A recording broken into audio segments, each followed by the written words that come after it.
বন্ধুরা, আমি পলির সংসারে তোমাদের সকলের স্বাগত। আশা করি তোমরা সকলে ভালো আছো, আমিও ভালো আছি। আর এখন দেখো, এখন বাজে হচ্ছে যে 11টা বাজে। আর আমার সমস্ত কাজ হয়ে গেছে। এখন শুধু ছাদে জামা কাপড় মিলতে যাবো। তার আগে ঠাকুরের সেবাটা তুলবো। ভাবলাম একটু ভিডিওটা স্টার্ট করি, তোমাদের সাথে একটু ঠাকুরের দর্শনটা করিয়ে দিই। আর পুজোটা আমার অনেকক্ষণ আগেই হয়ে গিয়েছিলো, ছেলে চান করছিল বলে ওকে রেডি করলাম, ওই জন্য ঠাকুরের সেবাটা তুলতে একটু দেরি হয়ে গেল। আর চলো ঠাকুরের সেবাটা তুলে নিই, তার আগে একটু ঠাকুরের দর্শন করিয়ে দিই। এই যে দেখো, পুজো হয়ে গেছে, আর ছেলেকে চান হয়ে গেছে, রান্নাবান্না হয়ে গেছে, সমস্ত কাজ হয়ে গেছে। তোমাদের দাদাভাই দোকানে গেছে, কেননা 6টা থেকে 12টা পর্যন্ত আজকে দোকান খোলা আছে, তারপরে কারফিউ লেগে যাবে, সে কারণে তাড়াতাড়ি দোকান গেছে। আর এখানে জগন্নাথ আর হনুমানজি আছে। এই যে দেখো, রান্নাবান্না করে ঢাকা ঢুকি সব দিয়ে রেখেছি, গ্যাস ট্যাস পোছা সমস্ত কাজ হয়ে গেছে। চলো আমি এখন ছাদে যাব, তার আগে ঠাকুরের সেবাটা তুলি। এই যে দেখো কি কি রান্না করেছি। এখানে পটল দিয়ে, আলু দিয়ে, মাছ দিয়ে ঝোল করেছি। আর এখানে আম, ছেলের জন্য মাছ ভাজা, কলমি শাক ভাজা, চিচিঙ্গা ভাজা। আর এখানে আছে তোমার দাদা ভাইয়ের পেঁয়াজ আর কাঁচা লঙ্কা দিয়ে তেল পোটা। চলো খাওয়া দাওয়া সব করে নিই, আগে খাবারটা বেড়ে নিই। আর লেবুটা এখনও কাটা হয়নি, লেবুটা কাটবো, তাহলেই হবে। সেই দুপুরবেলা খাওয়া দাওয়া হয়েছিল, তারপর থেকে আর কিছু দেখায়নি, শুয়ে পড়েছিলাম, একদম ঘুমিয়ে পড়েছি। আর এই যে উঠে জলের বোতলগুলো সব ভর্তি করে নিচ্ছি। ঘরেতেই সবাই আছি তো, জেনে কত জলের বোতল যে শেষ হয়ে যাচ্ছে, জল ভর্তি হচ্ছে দুবার করে। আর জলটা ভর্তি করছে, আর বাইরে কত রোদ্দুর সেটাই দেখছি। জলটা ভর্তি হয়ে যেতে চলে এলাম বাসন টাসন গোছাতে।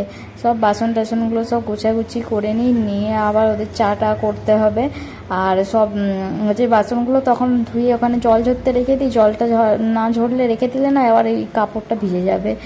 আর বাসনগুলো গুছিয়ে নিয়ে তার মধ্যে চামচগুলো সব রেখে দিলাম। রেখে দিয়ে আম এনেছিল তোমাদের দাদাভাই, আমগুলো ধুয়ে রেখেছিলাম, আমগুলো সব ভিজে তুলে দিলাম।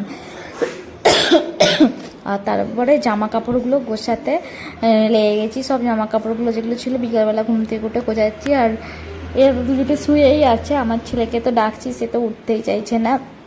আমার গলাটা কি হলো জানি না, গলাটার আওয়াজটা কীরকম বেকার হয়ে যাচ্ছে, আস্তে আস্তে মানে বন্ধ হয়ে যাওয়ার মতো হয়ে যাচ্ছে। আর এই যে দেখো, সব জামা কাপড়গুলো গুছিয়ে নিচ্ছি, নিয়ে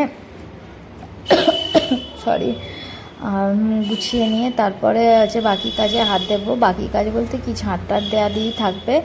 আর টিভি দেখছি, একটা সিনেমা দেখছি। এই সাউথের সিনেমাগুলোই আমি দেখি, তাছাড়া অন্য কোনো সিনেমা দেখি না, সেটাই দেখছি। অন্য সময় টিভি দেখি না, এইটার জন্য নেট বন্ধ, সেই জন্য টিভি দেখছি, তাছাড়া আর কিছুই নয়। আর ঝাঁটটা দিয়ে দিচ্ছি, বাইরের ঘর ভিতর ঘরগুলো ভালো করে ঝাঁট দিয়ে দিচ্ছি। আর এখন দেরিতে চান করি, বেলাতেই ঘরটা পুছি, একদম সব কাজ সেরে দিয়ে ঘরটা পুছে নিয়ে তারপর চান করতে যাই। যে কারণে এখন নোংরা অতটা হয় না, নোংরা এমনিতেও হয় না সত্যি বলতে কি। পরে শুধু চুল, চারিদিকে চুল আর চুল, আর কিচ্ছু নয়। মানে নোংরা তো বেশি নেই ঘরে, বা নোংরা কোথা থেকে আসবে বলো না।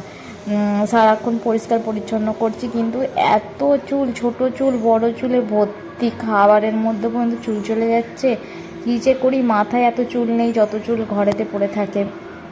আর এমনিতেই তো যা চুলের আমার অবস্থা, সে তো দেখলেই বুঝতেই পারছো, চুল আছে কি মাথায় না আছে দুটোই সমান হয়ে গেছে। আর এই যে ভালো করে চুলের জন্য না ঘর পুছতে, ঝাঁট দিতে সবেতে অসুবিধা হয়। আর ঝাঁটটা দিয়ে চলে গেলাম নোংরাটা ফেলতে। আর হচ্ছে যে নোংরাটা মাছ টাছ খাওয়া হয়েছিল তো, ওর আমার না ফেললে এমনিতেই কিচ্ছু না থাকবে নোংরার মধ্যে, তাতেই পিঁপড়েতে ভর্তি হয়ে যাবে।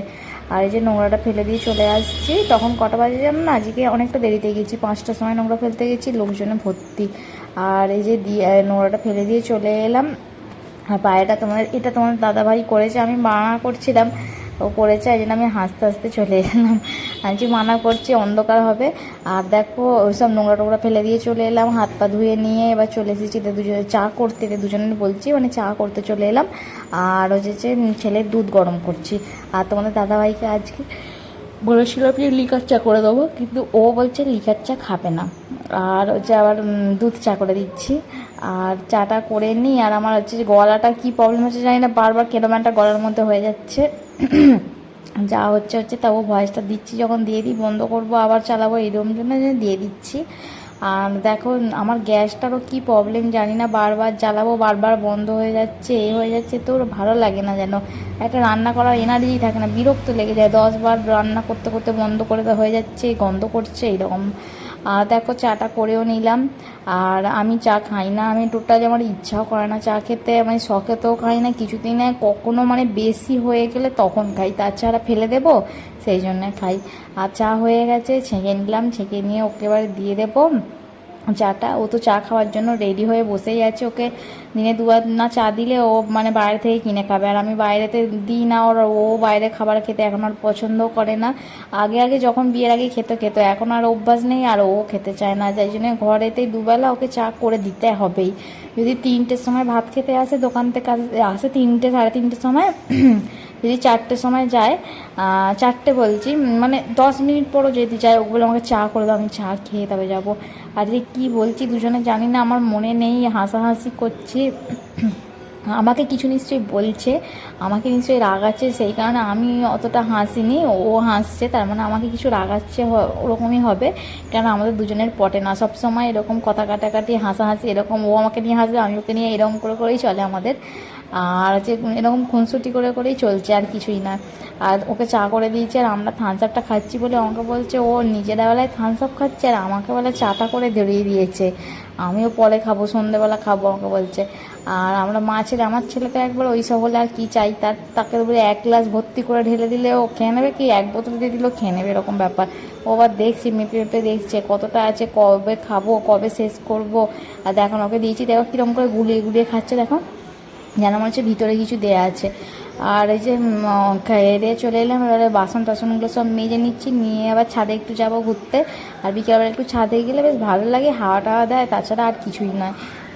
সব সময় তো ঘরের মধ্যেই থাকি বলো না, আমার জীবনে ঘর আর এই কাজ ছাড়া আর কিছুই নেই।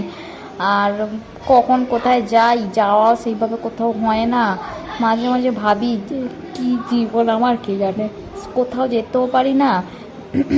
আর কিছু নেই, সব কথা বাদ দাও, আর কি বলবো, যত কথা এসব বলবো তত মন খারাপ করবে। আর ছেলে দুধটা ভালো করে জাল দিয়ে নিচ্ছি, নিয়ে একবারে রাত্রিবেলা চলে এলাম, দেখো পেঁয়াজ টমেটো চারমগজ আর আদা রসুনের পেস্ট দিয়েছি, ওটা পেস্ট করে নেব। ওখানে আলুটা সিদ্ধ করে রেখেছি, পটলটা ভাজছি, দেখো পেস্ট হয়েও গেছে। দেখো পটল আলুর তরকারি করছি, জিরে শুকনো লঙ্কা তেজপাতা ফোড়নে দিয়েছি, দিয়ে মশলাটা দিয়ে দিলাম। আর হচ্ছে যে খেতে পুরো অসাধারণ হয়েছিল, পুরো অনুষ্ঠান বাড়ির মতো। আর দেখো মশলা দিয়েছি, ধনে জিরে লঙ্কা হলুদ নুন দিয়েছি, আর আমি তেলটা আজকে কম করে দিয়েছি। আর যারা একটু তেল তেল বেশি খেতে চাও তাই খাবে, তোমরা দিতে পারো। আর দেখো দইটা দিয়েছি, দইয়ের জন্য তেলটা কি সুন্দর ছেড়েছে, আর খেতে সত্যি বলছি পুরো অনুষ্ঠান বাড়ির মতো খেতে হয়েছিল। আর ছেলে তো নিজে হাতে খাবে না, বদমাইশি, আমার হাতেই খাইয়ে দিতে হবে, শুধু বদমাইশি, নিজে হাতে খেতে পারলেও খাবে না, আবার বলবে, আমি তোমাদেরকে সেটা বলছিলাম যে নিজে হাতে খেতে চাইছে না, আমাকে শুধু খাইয়ে দিতে বলবে। আর দেখো আমি খাইয়ে দিচ্ছে হবে না, আগে বাটিতে দিয়েছি, সেই বাটিতে আগে মানে তরকারি দিতে হবে, তারপরে কাঁচিতে যে তরকারিটা থালাতে ঢেলে গেছি সেইটাতে দিতে হবে, 2 রকম মিক্স করে করে দিতে হবে। আর তোমাদেরকে দেখো তোমাদের দাদাভাই দেখাচ্ছে এত তাড়াতাড়ি খেতে বসে গেছে।